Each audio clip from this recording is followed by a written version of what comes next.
Alors, pour ouvrir ce débat, la première question à laquelle vous allez répondre avec vos ardoises et vous également à la maison en allant sur la page Facebook, le football africain doit-il forcément compter sur les entraîneurs expatriés pour progresser ? Le football africain doit-il forcément compter sur les entraîneurs expatriés pour progresser ? J'aimerais bien voir la réponse de Gradcap. Waouh, un gros oui, hein. Alors, Et voilà. oui, je me disais que ça allait être peut-être une réponse un peu difficile vu votre position, Monsieur Gradcap, mais vous avez dit oui, pourquoi ? Parce que l'apport d'entraîneurs extérieurs est un enrichissement, quoi. Et pourquoi des entraîneurs africains n'iraient pas en Europe aussi, quoi. Donc c'est un échange de bons procédés, un échange de culture, de façon de faire. Voilà. Moi, je pense que c'est bon pour le football ivoirien que des entraîneurs étrangers viennent, quoi. Et de même, pourquoi, je dis, des entraîneurs ivoiriens n'iraient pas en France. Mais ça, on a envie de voir ça, hein. Avoir des entraîneurs africains aller coacher des équipes en Europe, on a vraiment envie de voir ça. Mais peut-être que ça viendra un jour, hein. Tout dépend de la formation, du travail qui est fait en amont, hein. Voilà. Pourquoi il y a de très bons entraîneurs. Moi, j'ai remarqué des équipes qui jouent très bien et on sent la patte de l'entraîneur, hein. Alors, je ne vais pas donner de nom, mais il y a des entraîneurs dans le championnat en première division ivoirienne qui travaillent très bien, hein. Voilà. Mais si, donnez des noms. Non, je n'ai pas envie de donner des noms. D'accord. Je ne suis pas là pour ça par rapport aux autres, mais il y a des entraîneurs qui travaillent bien. D'accord. Yellow, vous avez dit non. J'ai dit non. Pour moi, c'est le terme même forcément qui me dérange parce qu'on peut quand même se passer un tant soit peu des entraîneurs expatriés. Le terme forcément me dérange un peu. On va sortir un peu du cas du football. Nos universités sont dirigées par des Africains. Les médecins, docteurs sont dirigés par des Africains. Donc, on peut avoir aussi des équipes nationales qui sont dirigées par des Africains, pas forcément par des expatriés. Donc, il faudrait mettre l'accent là-dessus. C'est une remarque très juste, hein. Ouais. C'est pas forcément, moi je dis, les échanges enrichissent. Oui. Je n'ai pas dit qu'ils sont forcés et obligatoires, hein. Oui. Mais je dis que ça serait dommage de s'en passer. De s'en passer, oui. Alors, Henri Jo. Récemment, il y a eu l'élimination du TP Mazembe en Ligue des Champions. Oui. Et le communiqué qui a suivi, Moïse Katumbi demande à ce que son coach, Pamphile Miao, continue de se faire former. Oui. Donc là, il y a le problème de la formation. Voilà, ce n'est pas tous les entraîneurs africains qui sont bien formés, il faut le dire aussi. Donc l'apport, pour moi, des entraîneurs expatriés, en tout cas, quelque chose d'enrichissant pour notre football continental. Une réaction Une réaction sur le net. Jack nous dit « L'impact d'un entraîneur sur une équipe se voit dans la façon de jouer, dans les prestations de cette équipe. Et cela n'est pas lié à la nationalité de l'entraîneur, mais plutôt à ses qualifications, à sa compétence et son vécu. La progression du football africain ou en Afrique dépend des facteurs plus complexes et il a parlé de la politique fédérale, de la formation des encadreurs, tout et tout. Donc pour lui, ça va bien au-delà. Et moi, je veux dire aujourd'hui, on a des entraîneurs qui sont bien formés et on a la possibilité de bien former nos entraîneurs. Il y a Aliou Cissé, il y a Djamel Belmadi. Donc après, si on est conscient qu'on doit se faire former, il faut former nos entraîneurs pour que demain, pourquoi pas, mais c'est rare de voir un Africain quand même aller entraîner une équipe en Europe. C'est difficile, tout le monde n'a pas cette chance. Nos entraîneurs vont se former en Europe, mais ils n'ont pas de club généralement en Europe. Ils reviennent en Afrique pour venir entraîner. Comment est-ce qu'on peut expliquer ça, Monsieur Gradcap ? Non, c'est vrai qu'il y en a peu, mais je dis qu'il y en aura peut-être à l'avenir. Oui, mais qu'est-ce qui fait qu'aujourd'hui, il n'y a aucun entraîneur africain qui entraîne en France ou en Parce Europe? Que déjà, il faut postuler, avoir envie de quitter son pays, avoir envie de s'expatrier. Hein. C'est pas donné à tout le monde aussi. Mais pas postuler simplement. Mais comme les joueurs. On va chercher des joueurs aussi. Oui. On peut venir chercher des entraîneurs. En Europe, on va chercher des entraîneurs. Oui. On a besoin d'un entraîneur, on va le chercher. Pourquoi on ne fait pas la même chose pour Belmadi, pour Aliou Cissé? Vous dites qu'il y a beaucoup de bons entraîneurs. Pourquoi les clubs européens ne font pas ça? Ils peuvent venir chercher des entraîneurs, comme ça se fait pour les joueurs. Mais on n'a pas besoin forcément de postuler. Ils sont déjà en équipe nationale et ils ont déjà, on voit de plus en plus faire des entraîneurs locaux qui sont dans les équipes nationales. Donc ça, c'est une progression. Donc, soyez un peu patients et vous verrez qu'il y aura des entraîneurs africains qui vont s'expatrier. Alors, on va prendre votre cas. Hein. Qu'est-ce qui vous a poussé à venir, à accepter l'offre de l'Africa? Non, moi, ce qui m'a accepté, c'est avant tout, c'est la passion du football, la passion de l'Afrique. J'ai toujours vu, bon, moi, ce qui m'a attiré, c'est à la télé, quand je regardais, depuis toujours regardé la CAN, parce que, je l'ai dit, il y a beaucoup de talent, il y avait beaucoup de créativité dans les équipes, c'était un jeu différent du jeu européen. Qui m'intéressait. Puis c'est aussi tout ce qui se passait autour, hein, dans les tribunes, l'ambiance, le climat qu'il y avait.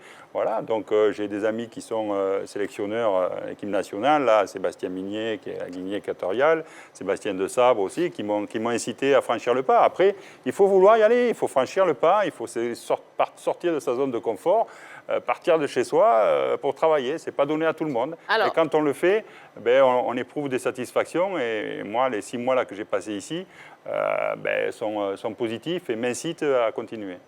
Alors, on sait hein, qu'il y a des conditions qui sont quand même plus difficiles qu'en Europe. Hein. Vous le disiez même concernant l'Africa.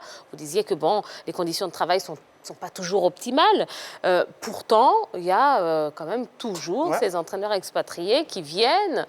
Comment est-ce qu'on peut expliquer ça? Puisque, bon, si on est habitué quand même à un certain confort, qu'est-ce qui motive en fait le fait de quitter son confort pour venir? Bon, sur ça, il n'y a pas que des conditions de travail difficiles partout. Hein. Il y a des clubs UP, comme l'ASEC Mimosa, les clubs du Nord, le TP Mazembe, Mamelodi Sundowns, c'est des clubs qui sont bien. Il y a des nations qui sont bien organisées, comme les nations du Maghreb. Mais je dis, les raisons qui les amènent en Afrique sont diverses. Hein. Certains viennent commencer leur carrière, à l'image de Sabri Lamouchi, qui est venu commencer avec les éléphants de Côte d'Ivoire.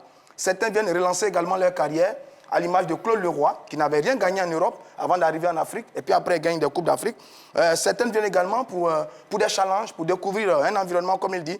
Donc, il y a un paquet qu'on a sur les volontés et les intentions de chacun d'eux quand ils arrivent en Afrique, sans oublier aussi l'aspect financier. Parce que les cas comme Sven-Goran Eriksson, à l'époque de la Coupe du Monde 2010 avec les éléphants de Côte d'Ivoire, il y a eu beaucoup d'argent qui a été dégagé. Donc, il y a beaucoup de raisons pour lesquelles ils viennent, malgré, comme vous dites, les conditions difficiles. Alors, Roger Stéphane, vous avez mis le doigt sur quelque chose. Vous avez parlé de ces sélectionneurs hein, qui n'y arrivaient pas à l'étranger et qui viennent justement ici. Est-ce que c'est quelque chose qui est vrai, ça? Parce qu'il y a beaucoup de personnes qui le disent, hein, que voilà, on prend souvent des personnes qui n'arrivent pas à s'imposer à l'étranger, on les prend pour venir chez nous. Est-ce que c'est un constat qui est vrai? Bon, tout de suite, le coach parlait il faut sortir de sa zone de confort, bon, je pense, et puis l'envie de découvrir. N'oublions pas que l'Afrique regorge d'énormes talents. Voilà, un entraîneur, il a envie souvent de découvrir autre chose. Bon, je pense que peut-être c'est ce qui les pousse à venir en Afrique pour venir, voilà, monnayer leur talent de coach, de coaching aussi. Maintenant, parler de parce qu'ils n'ont pas réussi en Europe, mais certains passent carrément toute leur carrière. En Afrique, ils n'ont même pas envie de repartir. C'est vrai, peut-être ils ont commencé là-bas, ils n'ont pas gagné grand chose, mais il y a l'amour aussi de l'Afrique, il y a l'amour de la chose. Donc, je ne pense pas que ce soit forcément parce qu'ils n'ont pas réussi en Europe qu'ils viennent ici. Non, d'un côté, c'est juste. Mais on va pas tous les mettre dans le même lot. Parce que vous avez vu Henri Michel avec les éléphants. Oh, il a gagné les Jeux Olympiques en 84. Il a fait une superbe Coupe du Monde en 86 avec la France, quand il a atteint les demi-finales. Sven-Goran Eriksson, il a un palmarès long comme un bras. Donc, ce n'est pas tous. Mais dans la plupart des cas, oui. Beaucoup n'ont pas réussi en Europe. Lesquels, je vous donne deux exemples simples. Nicolas Dupuis, qui brille en ce moment avec l'équipe de Madagascar. Il a entraîné AS Izu en division d'honneur en France avant de prendre l'équipe de Madagascar. Il n'avait rien réussi. Même le grand Hervé Renard, dont tout le monde parle. Hervé Renard, il a entraîné Draguignan, Cherbourg et puis notre équipe. Il n'avait absolument rien gagné en Europe. Lille. Mais non, Lille, c'est après. Ah oui. Il est venu ici, il a pris la Zambie, il gagne la Coupe d'Afrique. Il prend la Côte d'Ivoire, il gagne la Coupe d'Afrique. Après, il va à Lille et il échoue. Donc, beaucoup parmi eux, c'est vrai, n'avaient rien réussi encore en Europe avant de venir sur le continent. Et ça aussi, c'est juste de le dire. Monsieur Graska, vous voulez réagir, j'ai l'impression. Non, mais c'est juste aussi. Hein.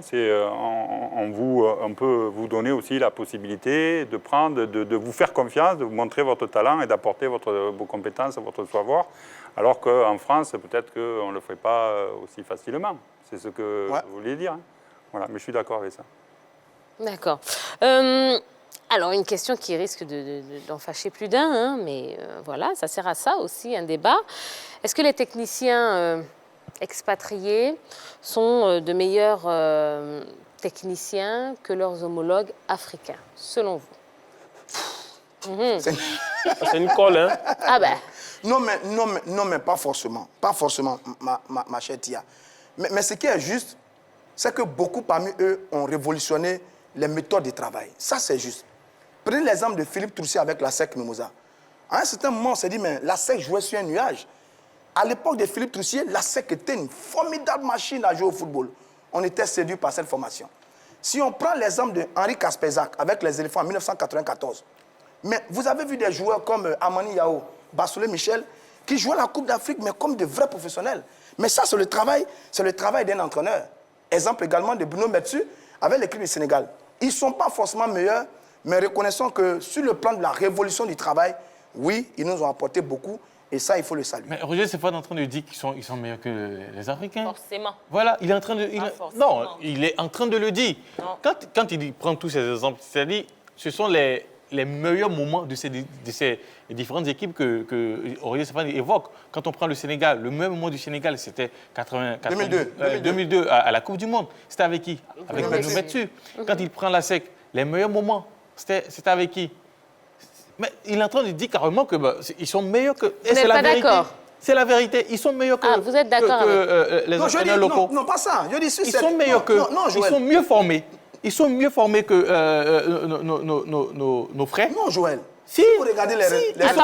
Attendez. Je vais prendre l'avis de monsieur Non, moi je Gradka. pense que la formation en France est reconnue dans tout le monde. Hein. Pour avoir un diplôme d'entraîneur en France le plus haut niveau, il faut plus d'1 an et demi. Ensuite, on a tous les ans, tous les 3 ans, des recyclages. On est obligé de faire des formations complémentaires à côté, que ce soit de préparation mentale, préparation physique. Donc je veux dire que Clairefontaine, c'est vraiment le joyau du football français. Oui. Et là-bas, c'est là où toute la recherche et l'évolution du football est constante. Et nous, entraîneurs, on est obligés de s'y rendre régulièrement. Donc je pense que la formation française des entraîneurs est reconnue, la formation française des joueurs aussi, bien sûr, mais aussi des entraîneurs. Voilà. Donc je ne dis pas que les entraîneurs ivoiriens sont mal formés, mais je sais que les entraîneurs français, nous sommes très bien formés et je suis fier d'appartenir à cette catégorie. Il y a de quoi être fier, hein, monsieur Gradka. Sauf que vous êtes formé en France, vos diplômes sont français. Mais pourquoi vous n'arrivez pas à exceller dans votre domaine là-bas? Est-ce que votre formation est appropriée ou bien est adéquate à l'Afrique? Pourquoi vous n'arrivez pas vraiment à exploser sur votre... Ce n'est pas la question, on n'arrive pas à exploser. Il y a des très bons entraîneurs français qui travaillent dans leur pays, hein, voilà. Mais aussi il y a des Portugais, beaucoup de Portugais qui viennent entraîner en France. Le marché, il n'est pas extensible, quoi. Donc, il faut que tout le monde ait du travail. Donc, vous êtes plus performant en Afrique. Il y en a qui vont chercher du travail ailleurs. Vous êtes plus performant en Afrique que je suis allé chercher du travail ailleurs. En parlant des Portugais et puis des Français aussi, moi, il y a mon cousin qui s'appelle Kofi, il est à Tieguaco, l'FC à Tieguaco. Bizarrement, ils ont eu un entraîneur espagnol. Et le matin, quand il vient, tu entends Buenos dias, le gars répond, il parle. Ouais. Donc, ça ne coïncide pas avec le truc. Donc, Espagnol ou portugais? il y a un coach portugais qui est venu au départ. Ah oui. Après, il y a un espagnol qui est venu. Ah, d'accord. Après, moi, mes cousins, l'autre. Et le portugais, il disait quoi? Buenos dias. Ah non, Portugais? je crois pas. Mais tiens, Je crois tiens, pas. Pour répondre à Joël, non, ça dit qu'ils ne sont pas forcément meilleurs, mais ils ont apporté quelque chose.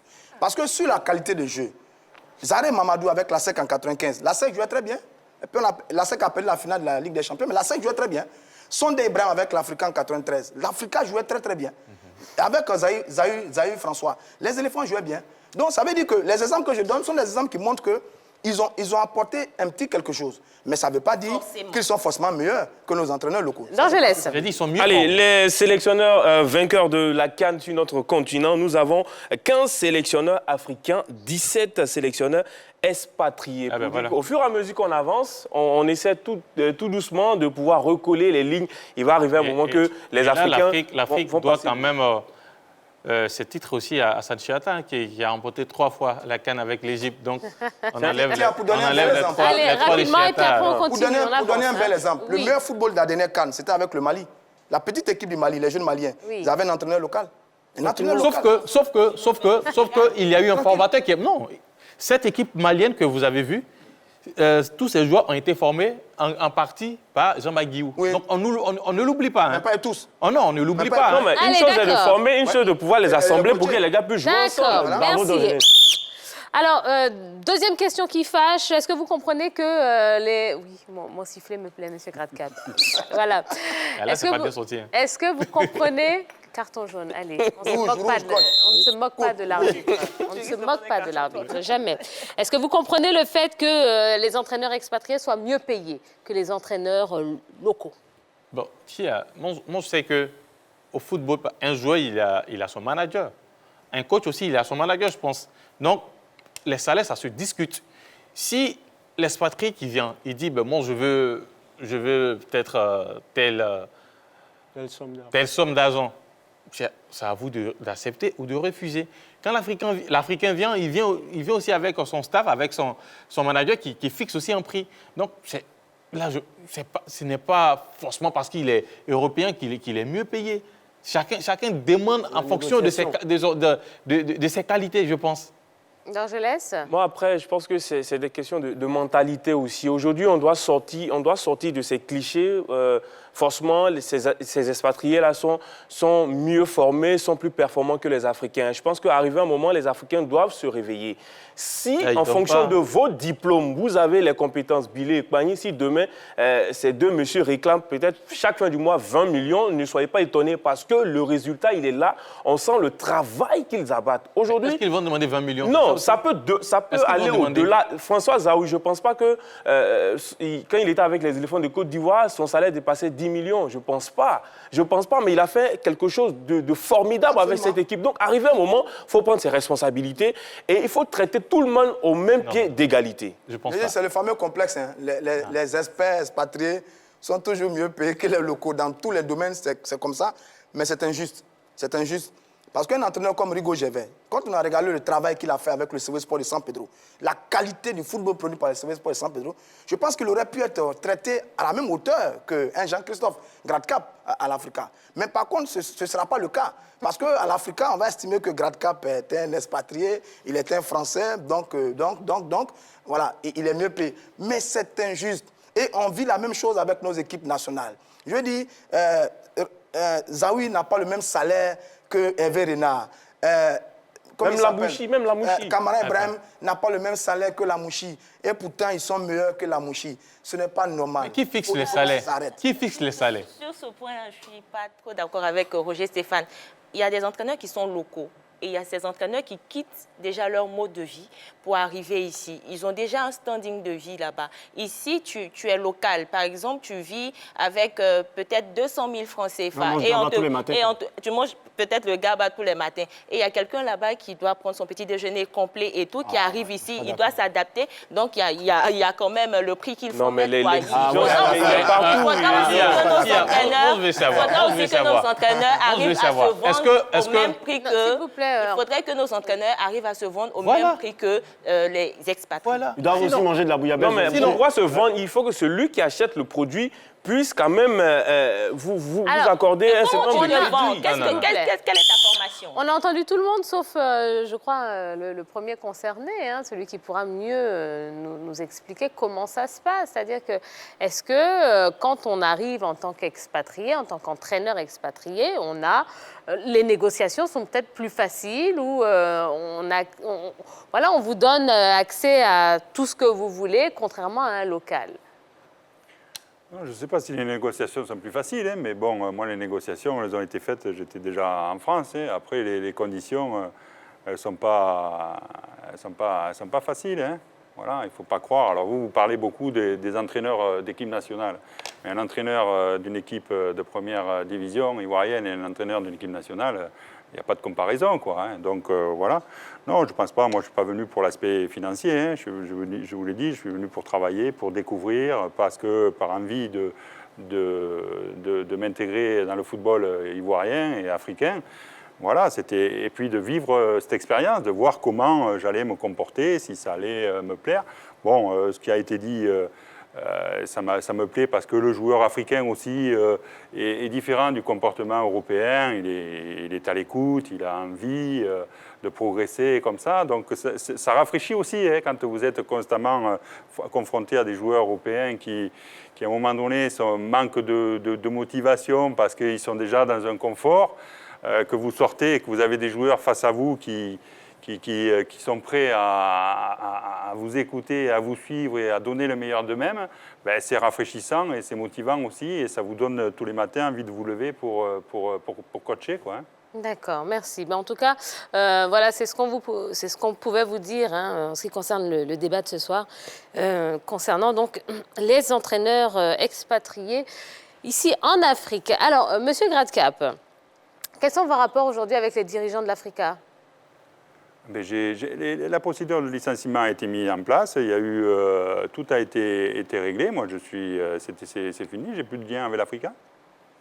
Même pas un petit coup de fil de temps en temps? Non, c'est vraiment, c'est fini? Bah, mais moi, j'ai eu de très bons rapports avec les gens à l'Africa. J'ai gardé des contacts avec des gens, voilà. Mais ça, c'est de l'ordre privé, quoi. Voilà, c'est de l'ordre privé. Mais on vous sent mère quand même. C'est vrai qu'on n'a pas le. Vous savez qu'on parlez pas. Vous parlez pas beaucoup du. Mais on sent qu'il y a un peu d'amertume. Mais je peux me tromper. Non, vous vous trompez. D'accord. Le licenciement a été difficile à accepter. Ben Hein, voilà. parce que, voilà. Donc on digère, ça fait partie du métier. Mais l'amertume, elle ne vous fait pas avancer. Hein. Il faut mettre ça de côté. Hein. Voilà. Ça a été pris, la décision a été prise pour insuffisance de résultats. On n'est pas reparti comme les dirigeants l'auraient souhaité. Bon, il y a des raisons qu'on peut expliquer. Je vous ai dit, il y a eu beaucoup de changements comme ça. Mais après, ça fait partie du métier. Hein, si on n'accepte pas ça, voilà. Moi, j'ai digéré ça. Hein, ça fait 1 mois que je suis là. Donc, au bout d'1 mois, voilà, la procédure, j'ai digéré ça. La procédure a été mise en place. Il y a eu une séparation à l'amiable. Et puis voilà. Maintenant, j'espère que l'Africa va obtenir les quelques victoires qui lui manquent pour assurer sa place en première division, va briller en Coupe nationale. Voilà. Moi, ce que je peux dire au MAM, c'est que j'ai donné le meilleur de moi-même pendant cette période-là, que j'ai fait le maximum, que je remercie tous ceux qui m'ont soutenu. Hein. Et puis, et voilà, c'était important de le dire. Alors, est-ce que vous espériez une nouvelle expérience avec la Côte d'Ivoire? Si oui, avec quel club? Alors, il y a des clubs qui travaillent bien. On a parlé de moyens, on a parlé de projets. Écoutez, je ne vais pas donner de nom, mais Ouais. j'aimerais bien continuer à avoir une nouvelle expérience en Côte d'Ivoire. Ah oui, d'accord. Pourquoi pas? Mais moi, j'ai une question. Là, c'est quoi? Ouais, moi, j'ai une question. C'est très bien tout ça, mais qu'est-ce que vous pensez de l'écosystème ivoirien? Parce que vous êtes en Côte d'Ivoire, ça fait plus longtemps. Qu'est-ce que ça vous inspire? C'est un peu compliqué tout ça. Je ne connais que les pelouses. Non, je laisse. Allez, les stats de Jean-Christophe Gradcap avec l'Africa, 13 matchs, 4 victoires, 6 nuls, 3 défaites. Un bon bilan quand même dans l'ensemble. Écoutez, merci hein, si vous le dites. Moi, ce que je dis, c'est qu'il y a 6 nuls et qu'effectivement, il y a eu une période où on jouait des matchs rapprochés, on s'entraînait, on faisait la récupération, on ne pouvait pas travailler. Et donc, bon, c'était difficile de gagner avec un peu... J'aurais bien aimé que certains matchs nuls se transforment en victoire, mais parfois ça se joue peu, ça se joue à peu, hein. Ouais. Ça se joue à peu, voilà. Ah, Bon, Monsieur écoutez, Gradcap. on peut rajouter la Coupe de la Ligue où il y a eu 2 victoires et une élimination au tir au but contre le futur vainqueur. Bassam qui a gagné en finale contre La SEC. Là, c'est. Rapidement, une sélection nationale, ça vous tente? Écoutez, moi je suis là pour entraîner et pour évoluer. Voilà, c'est une première étape. Il faut espérer qu'il y en aura d'autres. Voilà, club ou sélection. D'accord, très bien. Allez, beaucoup d'informations qui sont en train de tomber comme ça au fur et à mesure. La Fédération française de foot, là c'est tout chaud, a décidé de suspendre toutes ses compétitions. Ça y est, contrairement à la Fédération anglaise qui poursuit normalement la première ligue. Les résultats donc, des matchs de 8e de finale aller de la Ligue Europa. Manchester United s'est imposé sur le terrain de Linz 5-0. Wow. Ouais. L'Olympiakos et Wolverhampton se sont neutralisés 1 but partout. Et Wolfsburg, Shakhtar Donetsk, 2-1 pour le Shakhtar Donetsk. Voilà. Eh bien, ça y est, tout est dit. Déjà? C'est déjà fini? C'est déjà fini. Pourquoi? Pas de temps additionnel. Non, On n'est même pas encore fatigué. Ouais, bah après, oui, on vous aurait bien gardé encore un petit peu, Monsieur Gradcap. Merci. Mais on espère en tout cas que vous allez revenir très vite en Côte d'Ivoire et puis que vous continuerez à... Ce qui m'ennuie, c'est que je vais rentrer en France, je ne vais pas pouvoir aller voir de match de football alors. Ah mais non, là pour le coup, Autant c'est rester ici. raté. Autant rester Donc ici. restez avec nous, exactement. Monsieur Gradcap, le cap, là, c'est capitaine ou bien c'est... Ah, c'est le sommet, le cap. Allez, merci beaucoup. Merci, Monsieur Gradcap. Merci à vous pour votre fidélité. C'est la fin de ce numéro de la Grande Team. Eh bien, on va se donner rendez-vous quand? Demain? La finale de la semaine. La finale de la semaine. Ouais, c'est demain à la même heure, au même endroit. Passez un bon moment. Bisous, bisous. Bye bye. Bye bye.